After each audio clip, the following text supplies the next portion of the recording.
Hello everyone and welcome back to my channel.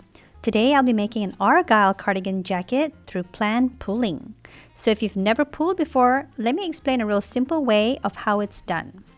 Plan pulling is basically a technique where the same number of stitches per color is intentionally repeated using pulling yarns.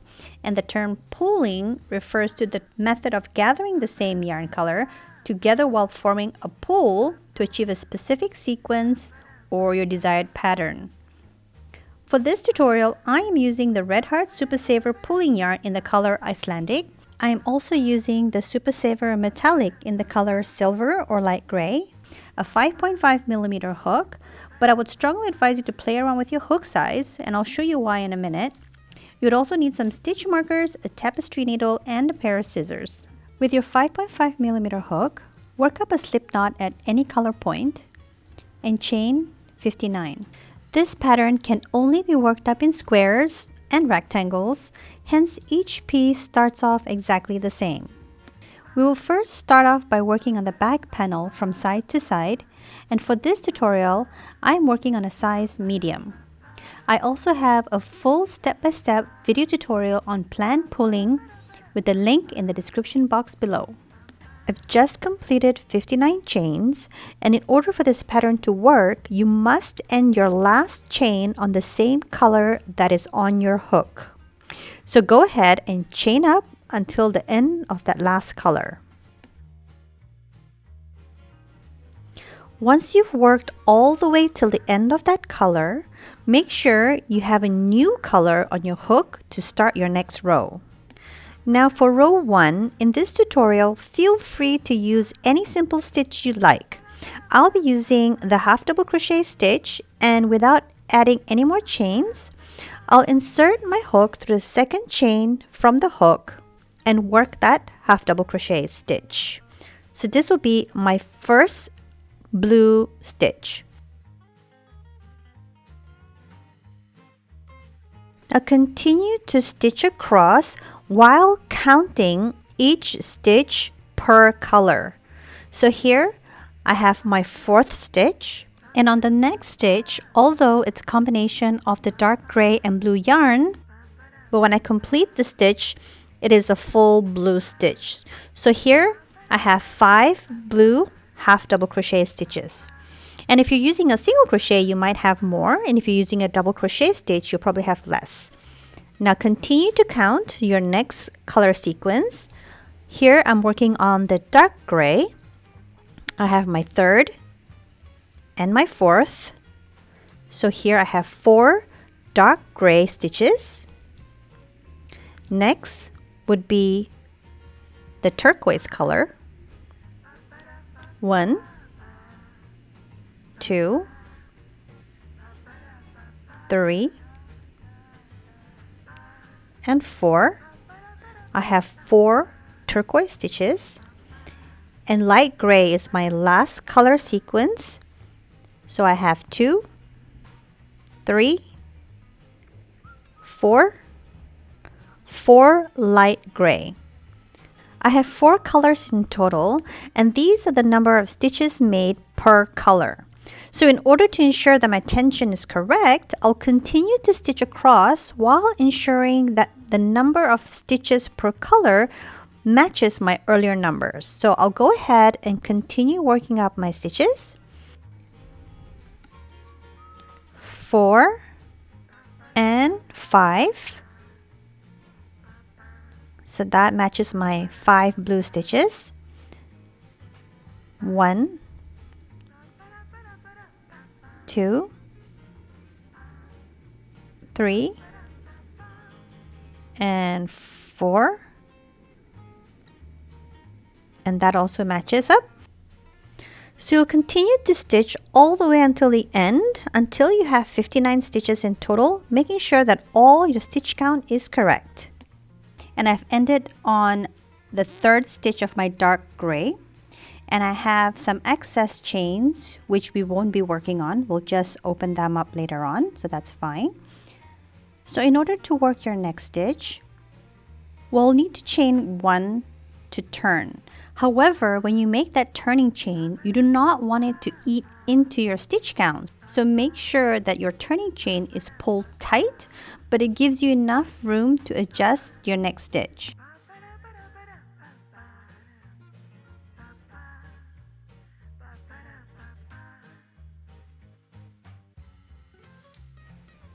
Now you'll turn your work, and on that first stitch, you'll be working your half double crochet or whatever stitch that you're working on.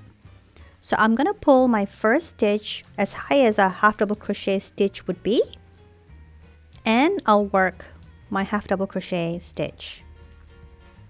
So because this is my fourth dark gray stitch, my turning chain did not eat into my stitch count, which is great. So now I want to make sure that my next stitch count is correct.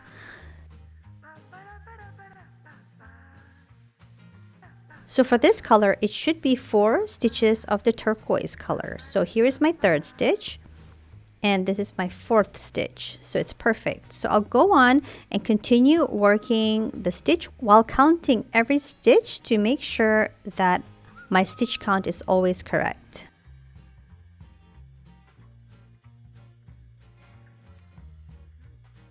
Here's my last stitch.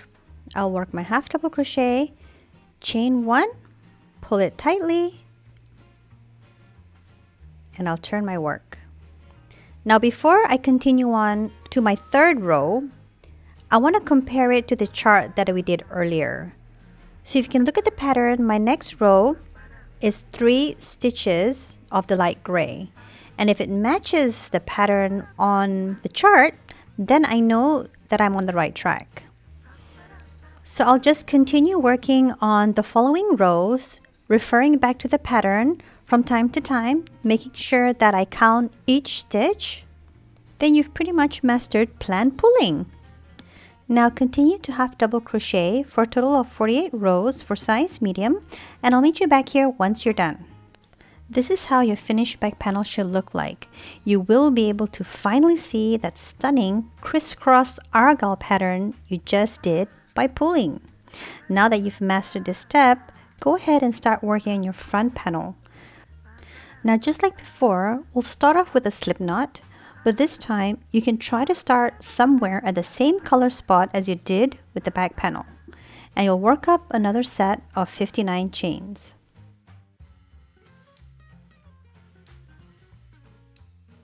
Once you've completed 59 chains, and just like before, you'll continue to chain until the end of the last color sequence. Chain 1 to start your next color and proceed to work on your first row. And remember to always tighten the turning chain and work your first stitch through that first chain. Now go ahead and work a total of 17 rows, and once you're done, pull up a long tail enough for sewing the sides. Bind off, and I'll meet you back here once you're done. So I just finished my front panel, and yours should look something like this. Once done, let's go ahead and make another set. And because the sleeves are worked up the exact same way, you can go ahead and start working on the sleeves using the exact same stitch count of 59 chains. For this sleeve size, I worked up a total of 36 rows. And once you're done, we will not be binding it off just yet. We'll fold the sleeve in half just like this and single crochet both pieces together.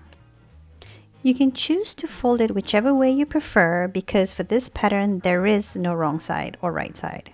Now pick up your yarn and insert your hook through both pieces' first stitch and work a single crochet.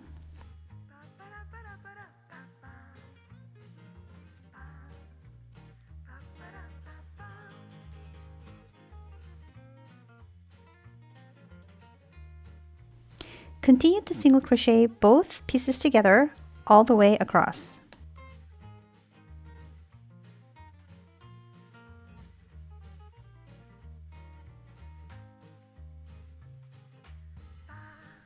And once you're done, bind off and make another set of sleeves. Now we'll be seaming the body panels together. We'll start at the shoulders. Here I have my end tail placed in the center. Now have a look at your front panel's Argyle pattern. You may want to adjust the layout a little bit to your liking.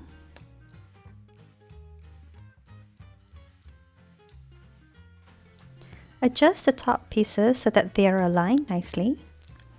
You can also place a stitch marker to secure both pieces if you prefer. Now we'll pick up your stitch,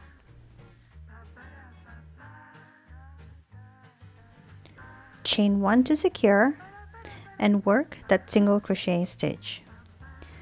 Continue to single crochet all the way across and bind off. Repeat the same steps again on the other side. Once you've completed both shoulders, we will now be seaming the sides. For the armhole, measure 24 stitches from the top and place a stitch marker. Turn your work and insert your hook. Remove the stitch marker and you can use the same stitch marker to secure anywhere along the sides. Now we'll drop a loop and we'll chain 1 to secure. Insert your hook through both pieces and single crochet across. Do this on the other side as well. Once the body panels are all seamed up, we'll now be attaching the sleeves. While the body panel is still on the wrong side, take your sleeves and turn it right side out. I want my cuffs here, so go ahead and arrange the layout to your preference and insert the sleeves through the body panel and into the armhole. And because we're working with the pulling pattern, the sleeves might be a bit too long. And if that's the case, you can pull the sleeves inward like this and slip stitch in the round. Otherwise, align the sleeves to the armhole and single crochet in the round. But first remember to place a stitch marker to secure in place. Here I have the seams placed at the bottom. Place your stitch markers. Here I'll be placing 4 stitch markers on every corner.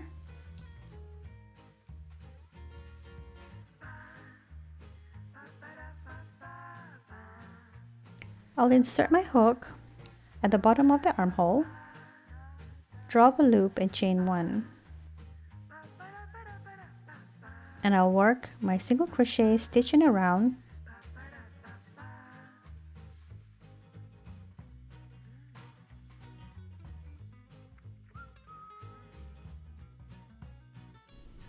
slip stitch onto the first stitch to close, chain 1 to secure and bind off. And once you're done, turn your work around and this is how the join should look like. Now we'll be repeating this entire steps again on the other side.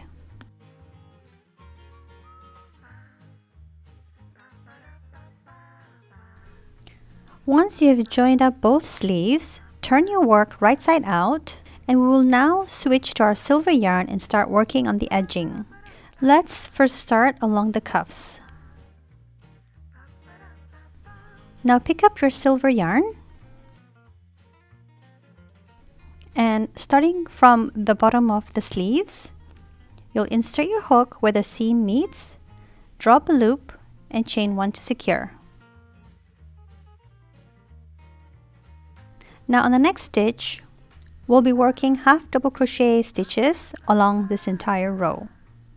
So go ahead and half double crochet each row's post in the round while working around the excess tail. On the last stitch, you'll slip stitch to the first stitch to close, chain 1, and on the next stitch, we'll be working front post slip stitches. So you insert your hook behind and through the next post and work a slip stitch. And you'll continue working this front post slip stitch all the way in the round.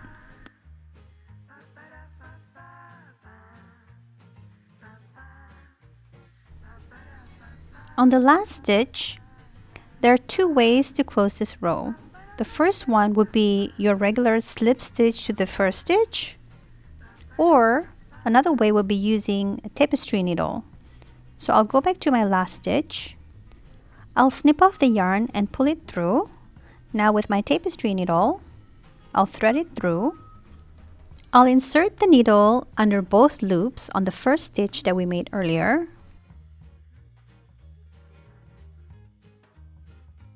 Pull it through.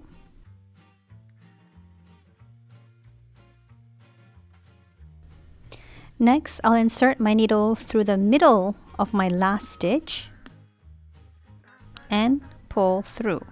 So this will give it an invisible join. And since you have the yarn on your needle, go ahead and weave in those ends.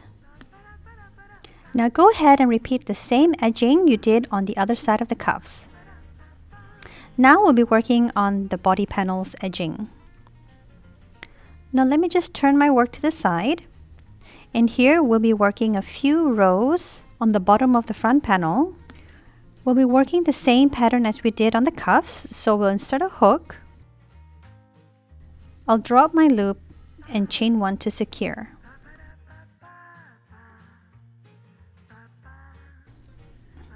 Half double crochet each row's post all the way across while carrying along the tail.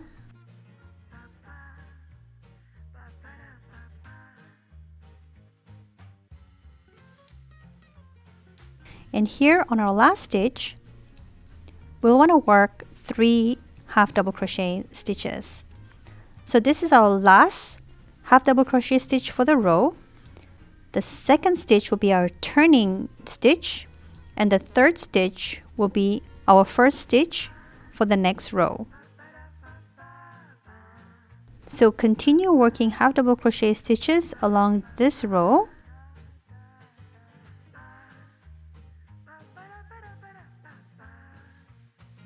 So this will give you a nice round curve along the bottom corner.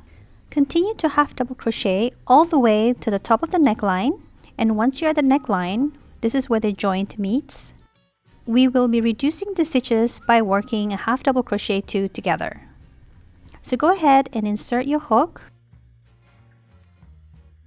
To the first panel, drop a loop, yarn over, and through the next panel, we'll half double crochet 2 together. Now continue to half double crochet all across the neckline, and once you're at the other edge, go ahead and reduce the stitches by working a half double crochet 2 together. Continue to half double crochet all along the sides in the round, and I'll meet you back here once you're done. Work a slip stitch to join this row and chain 1. For the next row, just like we did on the cuffs, we'll insert a hook through the front post and work a slip stitch. So insert your hook behind and through the next post and slip stitch. We'll do this for each post that we have, even for this 3 half double crochet stitch that we did here at the corner. Pick up each post and work a slip stitch. So do this in a round, and I'll meet you back here once we're there. Now on our last stitch, we'll just snip off the yarn and pull it through that last stitch. We'll take our tapestry needle, thread the yarn through, and we'll insert the needle under both loops of the first stitch that we made.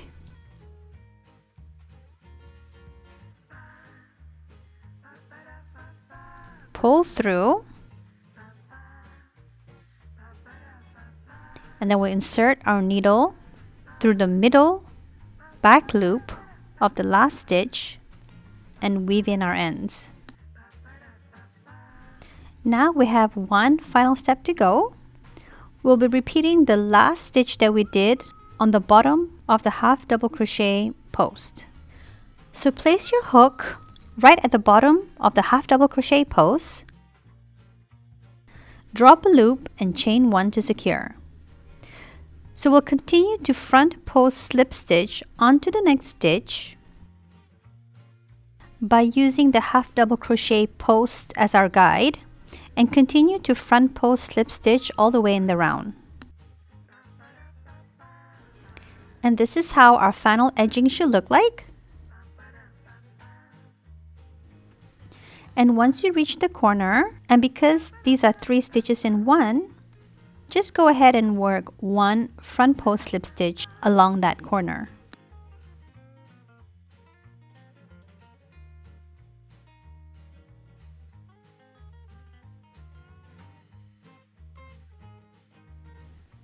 So we just completed our Argyle cardigan jacket. You could also add some shoulder pads to power it up. Now I want to show you real quick on how to join yarns, because we definitely need more than one skein for our jacket. So here I have my last strand. Now as you can see here, turquoise is my last color set. So I'll work the last color set until the last stitch.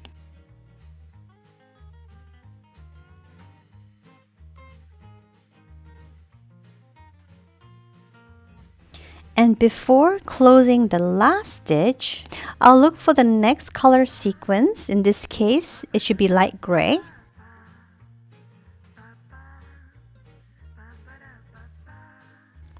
And I'll pull through that gray through that last stitch. I'll adjust that last stitch accordingly, making sure that the new loop on my hook should only be carrying the color light gray.